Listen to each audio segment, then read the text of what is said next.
Hello everyone, नमस्ते, most welcome, Ram Ram, जय Shri Krishna, good morning all of you.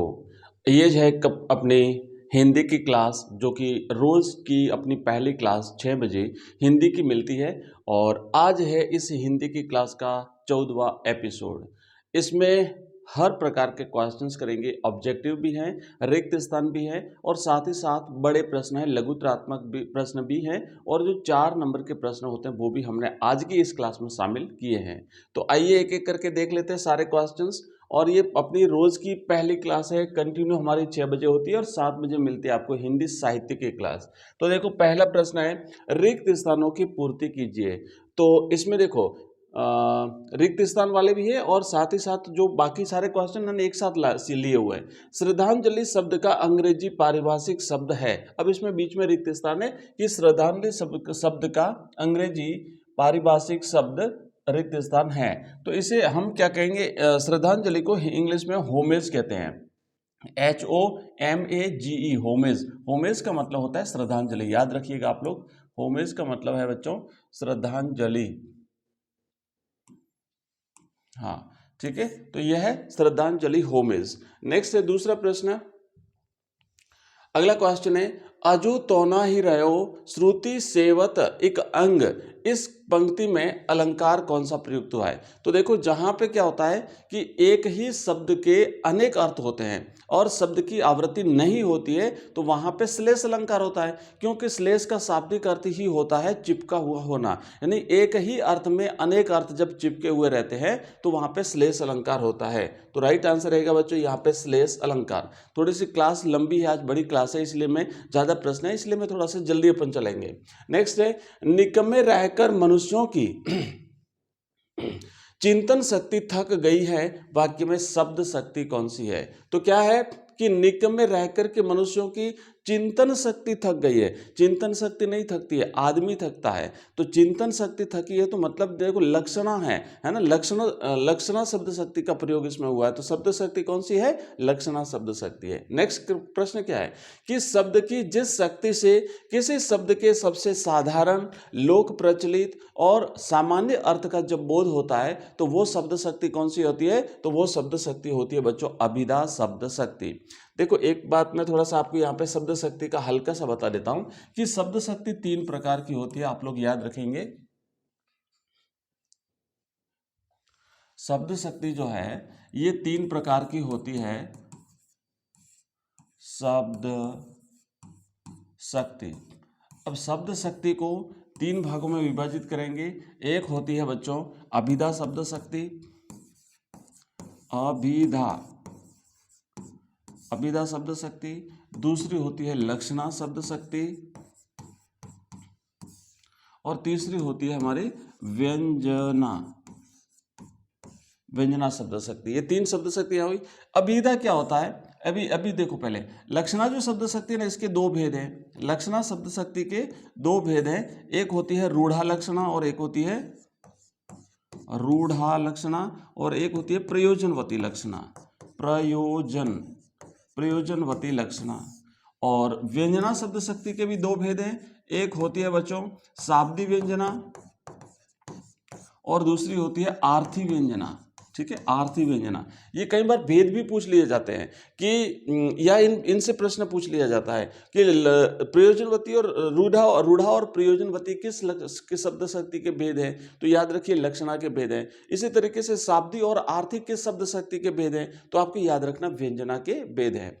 अब इसमें देखो अभिधा में क्या होता है कि सीधा सामान्य अर्थ जब हमें किसी शब्द का, है ना, जिस शक्ति के माध्यम से हमें शब्द का साधारण अर्थ, पहला अर्थ, सिंपल अर्थ समझ में आता है तो वो अभिधा होती है। जब हमें उसके लक्षणों के आधार पर उसका अर्थ ग्रहण करना पड़े तो लक्षणा होती है। और हमें जब कोई और अन्य विशिष्ट अर्थ जब हमें समझ में आता है तो वहां पे होती है व्यंजना शब्द शक्ति। आइए आप आगे बढ़ते हैं एक एक करके।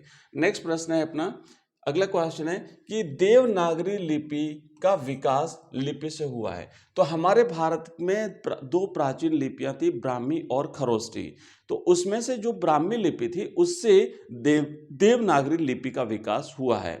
अब देवनागरी लिपि में कई सारी भाषाएं हैं, जैसे अपनी हिंदी भाषा देवनागरी लिपि में आती है। अब लिपि किसे कहते हैं? तो जो भाषा होती है उस भाषा के जो वर्तनी चिन्ह होते हैं उन वर्तनी चिन्हों का लिखित रूप ही लिपि कहलाता है। ध्यान रखना, भाषा के वर्तनी चिन्हों का लिखित रूप लिपि कहलाता है। और लिपि की अपनी विशेषता, एक प्रश्न यहाँ से यह भी बन सकता है कि देवनागरी लिपि की विशेषता बताइए, तो आप लिखेंगे देवनागरी लिपि में, देवनागरी लिपि जो है वो बाएं से दाएं तरफ लिखी जाती है। मतलब अपन जब लिखते हैं ना तो ये बायां है, तो यहाँ से लिखते लिखते दाएं तरफ जाते हैं, ठीक है। और इसमें जो है जैसा लिखा जाता है वैसा उच्चारण किया जाता है, क्योंकि इसमें कोई वर्ड साइलेंट नहीं रहता है, जैसे इंग्लिश में साइलेंट रहते हैं। तो इस प्रकार की इनकी जो विशेषता है वो आप लोग थोड़ी याद कर लीजिएगा। नेक्स्ट आगे बढ़ते अगले क्वेश्चन की तरफ। अगला प्रश्न है कि मुख से निकलने वाली वाग्यंत्र से उच्चारित प्रत्येक स्वतंत्र आवाज को क्या कहते हैं? तो मुख से निकलने वाली जो प्रत्येक स्वतंत्र आवाज है बच्चों, ये बच्चों ध्वनि कहलाती है, ठीक है। और देखो, अगर यहाँ से प्रश्न पूछे कि भाषा जो है ना, जैसे भाषा है तो भाषा कितने प्रकार की होती है? तो भाषा जो है वो दो प्रकार की होती है। एक होती है मौखिक भाषा, मौखिक भाषा होती है। और मौखिक भाषा क्या है? तो मौखिक भाषा जो है वो, मौखिक भाषा क्या है? मौखिक भाषा एक प्रकार से ध्वनि ही तो है, ध्वनि का उच्चारण ही तो मौखिक भाषा है, ठीक है ना। तो ध्वनि क्या है? मौखिक भाषा का उच्चारण ही ध्वनि है, और ये अस्थायी होती है। और दूसरा मौखिक का, और दूसरा होता है लिखित भाषा। तो लिखित भाषा क्या है कि वर्तनी चिन्हों का लिपि के रूप में लिखना ही लिखित भाषा है, क्योंकि लिखते ही फिर वो लिपि हो जाती है, ठीक है। तो ये ऐसे ऐसे प्रश्न बन सकते हैं, बीच में से कहीं से भी बना सकते हैं प्रश्न, तो आप लोग थोड़ा गहराई में अध्ययन करें। अब अगला क्वेश्चन है कि ऑब्जेक्टिव टाइप के है, कविता के पंख लगा उड़ने के माने से क्या तात्पर्य है? तो कविता लेखक कवि ने क्या कहा है कि जो कविता है ना वो भी उड़ान भरती है। कैसे उड़ान भरती है? जैसे चिड़िया भरती है। तो चिड़िया तो अपने पंखों के माध्यम से उड़ान भरती है, चिड़िया के अपने पंख होते हैं। कविता कैसे उड़ान भरती है? तो कविता कल्पना रूपी पंखों के माध्यम से उड़ान भरती है।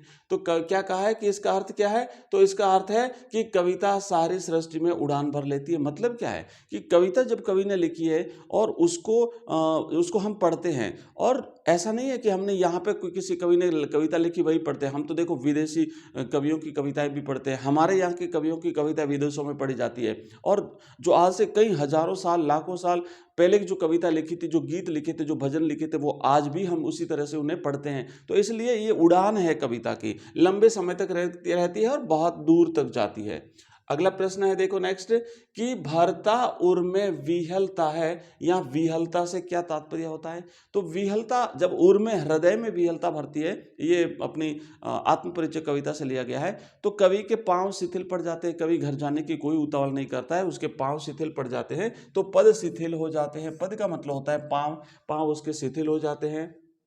नेक्स्ट क्वेश्चन है, मैं चारों ऑप्शन नहीं पढ़ रहा हूँ, आप लोग ऑप्शन चारों पढ़ लेना, खाली जो राइट आंसर है वही करते हैं। बच्चे के घरौंदे में जलाती है दिए, पंक्ति में दिए जलाने से क्या तात्पर्य है?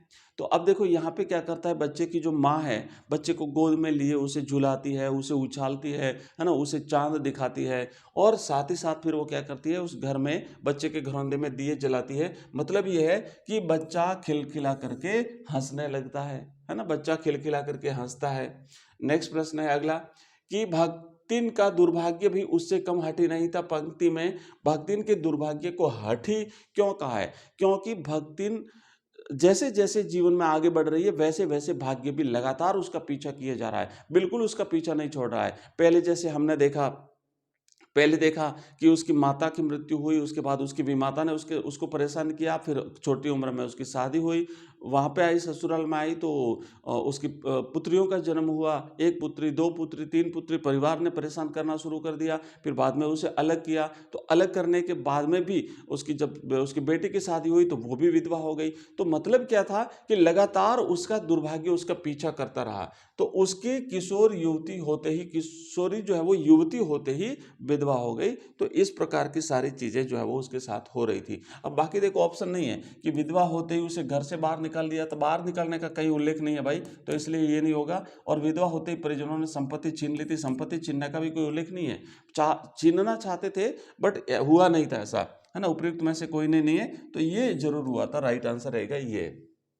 अगला प्रश्न क्या है, अगला क्वेश्चन है कि भक्तिन को अपना व्यवसाय चुनने की स्वतंत्रता न होना क्या कहलाता है, क्योंकि वो अपनी इच्छा से अपना व्यवसाय नहीं चुन सकती थी। तो पराधीनता है, दासता है, बेगारी है, गरीबी है, तो इसे दासता कहा गया भाई। राइट आंसर है इसका ऑप्शन बी, दासता। दासता माने गुलामी। अगला क्वेश्चन क्या है कि पिछले 1.5 दशक पूर्व किस विषय पर व्यापक चर्चा हुई है। तो ये पाठ के आधार पर हमें आंसर देना, हमने अपनी तरफ से कुछ भी नहीं जोड़ना है। तो पिछले 1.5 दशक पर अगर हम देखें तो उपभोक्तावाद पर और साथ ही साथ बाजारवाद पर जो है वो व्यापक चर्चा हुई है। तो राइट आंसर रहेगा दोनों पर हुई है, ऑप्शन स इसका करेक्ट आंसर है। नेक्स्ट प्रश्न है अगला कि जहां वास्तविक विरोध न हो किंतु अर्थ करने पर विरोध सा जान पड़ता हो, वहां पे कौन सा अलंकार है। एक्चुअल में विरोध है नहीं, लेकिन ऐसा लगता है जैसे विरोध दिखाया जा रहा है, तो वहां पे विरोधाभास अलंकार होता है ना। अलग अलग चीजें बिल्कुल एक दूसरे के ऑपोजिट होती है, तो वहां पे विरोधाभास अलंकार होता है, वक्रोक्ति नहीं होता, विरोधाभास होता है, विभावना नहीं होता, श्लेष नहीं होता। और ये सारी चीजें आपको याद हो चुकी होगी, क्योंकि प्रत्येक हमारी जो क्लास है उसमें हम ऐसे क्वेश्चंस लेते रहते हैं, प्रत्येक से रिलेटेड हम लेते रहते हैं। नेक्स्ट देखो, नोटिफिकेशन शब्द का पारिभाषिक अर्थ बताइए। हालांकि हमने इस प्रश्न को पहले भी किया हुआ है, तो जो प्रश्न पहले किए हुए हैं, अगर एक आधा प्रश्न रिपीट हो रहा है तो आपको तुरंत याद आ जाना चाहिए कि हाँ ये क्वेश्चन तो हमने पहले किए हुए हैं। तो ये राइट आंसर रहेगा भाई इसका अधिसूचना। नोटिफिकेशन यानी अधिसूचना। और जब हम अधिसूचना लिखते हैं, हमारे हिंदी में एक टॉपिक है तो उसमें हम अधिसूचना, निविदा, विज्ञप्ति, ये सारी चीजें लिखते हैं। तो इनके जो पारिभाषिक अर्थ है, इंग्लिश जो मीनिंग है ना, वो तो आप जरूर याद करिए, क्योंकि ज्यादातर वही चीजें पूछी जाती है जो हमारे सिलेबस में है। तो इनका शाब्दिक अर्थ भी पूछा जा सकता है, इंग्लिश मीनिंग भी पूछा जा सकता है, क्योंकि यही तो पारिभाषिक शब्दावली होती है। और इसके अलावा मैं बता दूं बच्चों, अब थोड़ा सा एक बार क्लास का शेड्यूल बता दूं, जो नए बच्चे जुड़ते हैं ना उनको पता नहीं रहता, वो बार बार पूछते हैं सर क्लास कौन सी कब आती है। तो देखो, सुबह 6 बजे तो अपनी हिंदी अनिवार्य की क्लास आती है, और ये डेली रहती है। इस अनिवार्य क्लास में हम ऑब्जेक्टिव टाइप के रिक्त स्थान वाले और अपने जो बड़े वाले प्रश्न है वो भी करते हैं। उसके बाद 7 बजे आती है अपनी क्लास बच्चों, तो ये रहती है हिंदी साहित्य की क्लास। और हिंदी साहित्य में भी इसी तरीके से हम लगातार जो है वो आगे बढ़ रहे हैं, सभी टाइप के क्वेश्चंस कर रहे हैं। और इन दोनों क्लासों में हमने जो 2-2 हजार प्रश्नों की सीरीज स्टार्ट करी है, ये प्रश्न आपको लगातार मिलते हैं। हम कंप्लीट करेंगे एग्जाम से पहले 2000 प्रश्न। इसके अलावा बच्चों हमारी शाम को 6 बजे है ना, 6 बजे शाम को एक क्लास आती है इतिहास की, अगर आपका सब्जेक्ट है इतिहास, क्योंकि सारी क्लासें एक साथ हम लेकर के चलते हैं। तो इसमें भी हम मॉडल पेपर्स कर रहे हैं एक एक करके, और ये कंटिन्यू रहती है अपनी क्लास। इसके बाद फिर 7 बजे आती है राजनीति विज्ञान की क्लास। ठीक है, ये 7 बजे आती है राजनीति विज्ञान की क्लास। ये क्लास जो है ये लाइव क्लास है, ये 7 बजे वाले बच्चों ये लाइव क्लास है। उसके बाद फिर आती है 7:30 बजे, 7:30 बजे आती है इंग्लिश की क्लास। ठीक है, ये है इंग्लिश की क्लास। और फिर आती है 8:30 बजे, ये 8:30 बजे आती है बच्चों ज्योग्राफी की यानी भूगोल की क्लास। और ये क्लास भी ये क्लास भी लाइव क्लास रहती है। तो ये अपनी क्लासेस हैं, और अगर कोई नया बच्चा आया तो नोट कर लीजिए, ये हमारी रेगुलर क्लासेस चलती हैं। आइए आगे बढ़ते हैं, नेक्स्ट क्वेश्चन की तरफ चलते हैं। अगला क्वेश्चन देखो क्या लिखा हुआ है कि भाषा के विकास में शुरुआती अखबारों और पत्रिकाओं में महत्वपूर्ण भूमिका किसने निभाई थी। तो अगर शुरुआत की बात करें तो भारतेंदु जी आते हैं, और इसीलिए आधुनिक काल में सबसे पहले जो हिंदी साहित्य का आधुनिक काल है उसमें सबसे पहला जो उसका जो काल विभाजन हुआ है उसमें पहला भारतेंदु युग आता है। ठीक है, तो ये भारतेंदु हरिश्चंद्र इसका राइट आंसर रहेगा बच्चों। आगे बढ़ते हैं, नेक्स्ट है प्रिंट मीडिया का किसके लिए महत्व नहीं है। अब प्रिंट मीडिया जो होती है ना, पत्र पत्रिकाएं जो होती है वो प्रिंट मीडिया में आती है। तो विद्यार्थियों के लिए महत्व नहीं है भाई, विद्यार्थियों के लिए तो है, विद्यार्थी तो पढ़ते हैं उसको, शिक्षकों के लिए वो भी पढ़ते हैं, अनपढ़ों के लिए उसका कोई महत्व नहीं, क्योंकि वो पढ़ नहीं सकते, फिर अखबार का क्या करेंगे, फिर पत्र पत्रिकाओं का क्या करेंगे। टेलीविजन तो वो देख सकते हैं, इंटरनेट पर भी चलो कोई चीज़ उन्हें अगर दिखा दी जाए तो वो देख लेंगे, मोबाइल भी देख लेंगे, रेडियो भी सुन लेंगे, लेकिन पत्र पत्रिकाओं का उनके लिए कोई उपयोग नहीं है। नेक्स्ट प्रश्न है कि लेखक को अकेलापन खटकना बंद कब हुआ। जब लेखक विद्यालय जाने लगा, आनंद यादव धीरे धीरे वहां पे जो है वो उसकी शिक्षकों से अच्छी बनने लगी, उसके मित्र बनते गए, और अकेले में मास्टर के ही स्वर में वो जब गाने लगा, तो जब वो घर पे अकेला होता था उस समय भी उसका अकेलापन दूर हो गया। नेक्स्ट है अब ये बड़े प्रश्न हैं और बच्चे कुछ पूछ रहे थे, तो हमने देखो क्या हुआ कि प्रत्येक डे हम एक कवि या लेखक का जो अपना व्यक्तित्व और कृतित्व होता है वो प्रश्न करते हैं। हिंदी अनिवार्य और हिंदी साहित्य अगर आपका बच्चों है तो दोनों में अलग टाइप का प्रश्न पूछा जाता है। हिंदी अनिवार्य में होता है कि किसी लेखक या कवि का अपन को व्यक्तित्व और कृतित्व दोनों चीजें लिखनी है। 4 नंबर का प्रश्न रहेगा। व्यक्तित्व में उसके व्यक्तिगत जीवन के बारे में लिखते हैं और कृतित्व में उसकी रचनाओं, उसके साहित्यिक जीवन के बारे में लिखते हैं। तो आलोक धनवा अथवा जैनेन्द्र कुमार बाजार दर्शन के लेखक और आलोक धनवा जिन्होंने पतंग कविता लिखी है, तो इनके बारे में अगर आपको लिखना पड़े आएगा, निश्चित रूप से इंपॉर्टेंट है, सारे इंपॉर्टेंट है, इसलिए आप याद करिए और एक एक अगर डेली याद करते गए तो आपको याद हो जाएगा। तो अगर हम बात करें आलोक धनवा की, तो आलोक धनवा है ना 7वें 8वें दशक के कवि। 7वां 8वां दशक क्या होता है? 1970 1980, ये 7वां 8वां दशक होता है, क्योंकि इस समय इनकी रचनाएं एक प्रकार से प्रसिद्धि प्राप्त करनी शुरू हो चुकी थी। तो आलोक धनवा ने बहुत छोटी अवस्था में ही गिनी चुनी कविताओं से अपार लोकप्रियता अर्जित कर ली थी। जन्म इनका 1948 मुंगेर बिहार में हुआ था। सन 1972 से लेखन आरंभ करने के बाद इनका पहला और अभी तक का एकमात्र काव्य संग्रह, बच्चों इसको जरूर याद करिए, दुनिया रोज बनती है, ये एकमात्र काव्य संग्रह ही प्रकाशित हुआ है इनका अभी तक, और 72 से शुरुआत करी थी और ये 98 में प्रकाशित हुआ था, ध्यान रखना।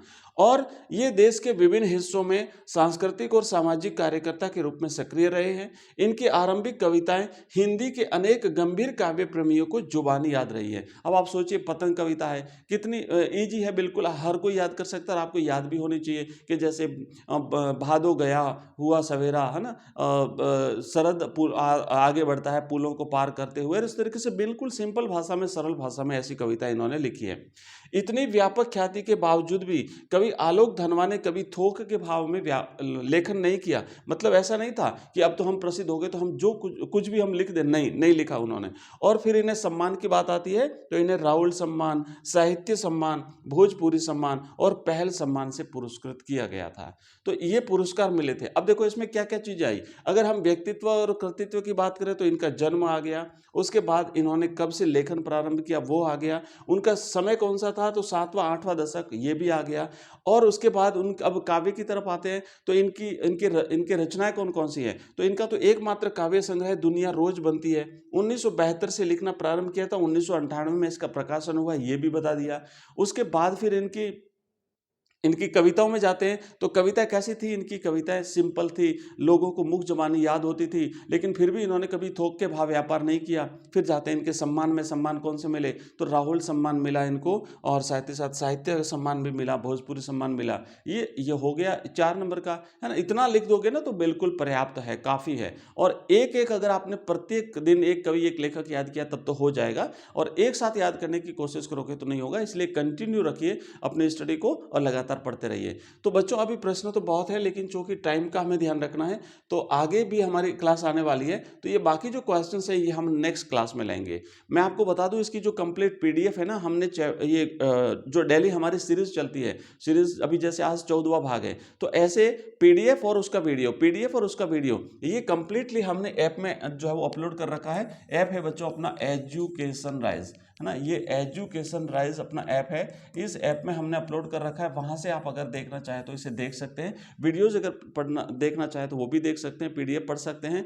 और इस लिंक इस वीडियो के डिस्क्रिप्शन में दिया, डायरेक्ट लिंक पे क्लिक करके भी आप इस ऐप पे जा सकते हैं। वहां पे पीडीएफ के रूप में आपको नोट्स मिल जाएंगे, सभी सब्जेक्ट्स के नोट्स ओनली 11 रुपीज में, केवल 11 रुपए में नोट्स। अगर टेस्ट सीरीज ज्वाइन करनी है तो ओनली 11 रुपए में टेस्ट सीरीज। अगर कंप्लीट कोर्स लेना है तो बच्चों 100 रुपीज में, 99 रुपीज में आपको पूरा कोर्स मिल जाएगा, पीडीएफ, एमसीक्यूज और उसके अलावा वीडियोस, वहाँ पे नोट्स मिलेंगे और आपको टेस्ट सीरीज मिलेगी, सारी चीज़ें आपको मिल जाएगी। इसके अलावा हमारा एक नंबर है, नोट कर लीजिए, इस नंबर पे आप हमें व्हाट्सएप मैसेज भेज सकते हैं 9079622989।